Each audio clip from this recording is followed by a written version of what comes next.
अस्सलाम वालेकुम, welcome to our channel. तो कल के लेक्चर में हमने देखा था कि हमारे पास एक ग्राफ के कलरेबल कब होता है, कैसे होता है। तो आज हम देखेंगे कि हमारे पास एक ग्राफ में क्रोमेटिक नंबर क्या होते हैं। तो चलिए स्टार्ट करते हैं। तो ये क्या कहता है, given a graph ji, the chromatic number of graph denoted by this is the smallest integer के सच दैट जी इज के कलरेबल। अब यहाँ पे आपके पास क्या, एक ग्राफ आपके पास गिवन है, फिर वो ग्राफ आपके पास क्या होना चाहिए, के कलरेबल होना चाहिए। के कलरेबल आपने डिटेल से लास्ट लेक्चर में पढ़ लिया है। जिन्होंने अभी तक लास्ट लेक्चर नहीं देखा उनके लिए लिंक डिस्क्रिप्शन में दे दिया जाएगा। तो कंडीशन क्या आ गई कि आप क्रोमेटिक नंबर उस ग्राफ का बता सकते हैं जो ग्राफ आपके पास के कलरेबल होगा। फिर ये क्या कहता है कि जो क्रोमेटिक नंबर होगा उस ग्राफ का वो क्या होगा, स्मॉलेस्ट इंटीजर होगा के। अब ये किस तरह से है ये आपको मैं एग्जांपल में बताऊंगी। इससे पहले आप ये पॉइंट्स देख रहे हैं कि आपके पास क्रोमेटिक नंबर एक ग्राफ का 2 होगा अगर आपके पास n जो है वर्ड इवन होंगे। अब n आपके पास किसको रिप्रेजेंट कर रहा है, ये आपको नंबर ऑफ वर्टिसेस को रिप्रेजेंट कर रहा है। यानी कि C1 का ग्राफ है तो इट्स मीन कि आपके पास ग्राफ 1 वर्टेक्स का है। C10 है तो आपके पास ग्राफ में 10 वर्टिसेस हैं। तो यहाँ n आपको नंबर ऑफ वर्टिसेस रिप्रेजेंट कर रहा है। तो ये क्या कह रहा है कि आपके पास जो ग्राफ भी जिसमें इवन नंबर ऑफ वर्टिसेस हैं आपके पास, तो उस ग्राफ का क्रोमेटिक नंबर 2 होगा। जिस ग्राफ का आपके पास नंबर ऑफ वर्टिसेस जो हैं वो ऑड होंगे तो उस ग्राफ में आपके पास क्रोमेटिक नंबर 3 होगा। और अगर आपके पास एक ही वर्टेक्स है तो ऑब्वियसली उसका आपका क्रोमेटिक नंबर 1 ही होगा। अब ये क्या कह रहा है कि स्मॉलेस्ट इंटीजर के एक ग्राफ है, उसके 10 वर्टिसेस हैं, उसमें आप जो है 10 डिफरेंट कलर्स ड्रा कर सकते हैं। तो वो आपने, अब ये आपको कैसे पता चलेगा कि उसमें क्रोमेटिक नंबर क्या है, तो वो आपने देखना है कि स्मॉलेस्ट ऑफ द नंबर्स, यानी कि कितने पॉसिबल आप कम से कम नंबर्स डाल सकते हैं उस ग्राफ में। तो वो आपको किस तरह से पता चलेगा, उसके लिए आपको के कलरेबल का पता होना ज़रूरी है। तो चलिए अभी हम एग्जांपल देख लेते हैं। तो अब अगर आप ये एग्जांपल देखें तो इसमें आपके पास 1 2 3 4 5 वर्टिसेस मौजूद हैं। तो ये आपके पास ग्राफ क्या है, C5 है। फिर आप इसमें देखें तो जो आपके पास V1 एंड V3 वर्टेक्स है, इसमें आपके पास ब्लू कलर हुआ है। V2 एंड V4 वर्टेक्स पे ब्लैक कलर हुआ है एंड V5 पे आपके पास ब्राउन कलर हुआ है। तो इस ग्राफ में आपके पास 3 कलर्स यूज़ हो रहे हैं।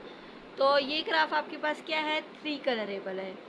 लेकिन अब क्या ये 3 आपके पास क्रोमेटिक नंबर भी है या नहीं है, तो ये आप किस तरह से देखेंगे कि अब देखें तो आपके पास 5 वर्टिसेस हैं।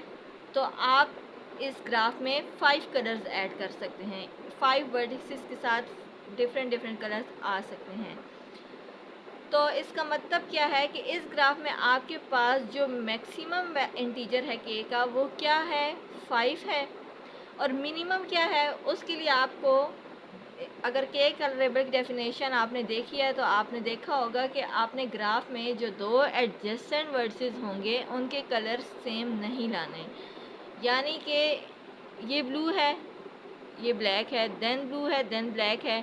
यहाँ अगर ब्लैक डालते हैं तो इसके साथ सेम आ जाता है, ब्लू डालते हैं तो इसके साथ सेम आ जाता है। तो इसका मतलब है कि यहाँ हमने एक थर्ड कलर ऐड कर दिया। तो यहाँ से आपको पता चल जाएगा कि ये आपके पास ग्राफ में जो मिनिमम नंबर ऑफ़ कलर्स आ सकते हैं वो कितने आ सकते हैं, कि 3 आने ही आने हैं आपके पास, क्योंकि 2 कलर्स में फिर आपके पास वो ग्राफ के कलरेबल नहीं रहेगा। तो यहाँ पे मिनिमम अब आपको पता चल गया कि मिनिमम आपके पास कितने आ सकते हैं इस ग्राफ में, 3, एंड मैक्सिमम कितने आ सकते हैं, 5। तो आपके पास जो क्रोमेटिक नंबर की डेफिनेशन है उसमें आपके पास यही है कि वो आपके पास स्मॉलेस्ट इंटीजर है। यानी कि अब इस ग्राफ में जो मिनिमम आप जितने ले सकते हैं वो हैं 3। तो आपके पास इस ग्राफ का क्रोमेटिक नंबर क्या है, 3। तो यहाँ पे आप भी देखें तो यही लिखा हुआ है कि ये ग्राफ जो है आपके पास 3 कलरेबल है और इसमें मैक्सिमम कलर्स आप 5 डाल सकते हैं, मिनिमम 3 डाल सकते हैं। तो के आपके पास बाउंड हो जाएगा 3 to 5 तक। लेकिन मिनिमम आपके पास क्योंकि इसमें 5 है तो आपने क्या कर, सॉरी, मिनिमम आपके पास 3 है तो आपने, आपका जो क्रोमेटिक नंबर होगा वो इस ग्राफ का 3 होगा। तो इसी तरह बाकी ग्राफ्स में भी अब यहाँ पे आप ये चीज़ भी देख रहे हैं, जैसे आपने डेफिनेशन में पढ़ा है कि ऑड नंबर ऑफ वर्ड्सेस हैं तो आपके पास थ्री क्रोमेटिक नंबर आया, क्योंकि आपके पास आप इसमें थ्री कलर्स यूज़ कर सकते हैं। अब फॉर एग्जांपल आप लेट्स सपोज कि इसमें V5 नहीं है, जस्ट 4 इसमें आपके पास वर्ड्सेस हैं। तो आप देखें तो V1 का ब्लू है, V2 का ब्लैक है, देन V3 का ब्लू है, देन V4 का ब्लैक है। तो ये इसमें टोटल 2 कलर्स यूज़ हुए अगर ये आप इवन इसको ले लें तो यहाँ से आपके पास भी डेफिनेशन अगर आपके माइंड में हो तो वहाँ पे आपने पढ़ा था कि आपके पास n इवन हो, यानी कि नंबर ऑफ वर्ड्स इवन हो, तो आपके पास क्रोमेटिक नंबर 2 आएगा, अदरवाइज़ आपके पास क्रोमेटिक नंबर 3 आएगा।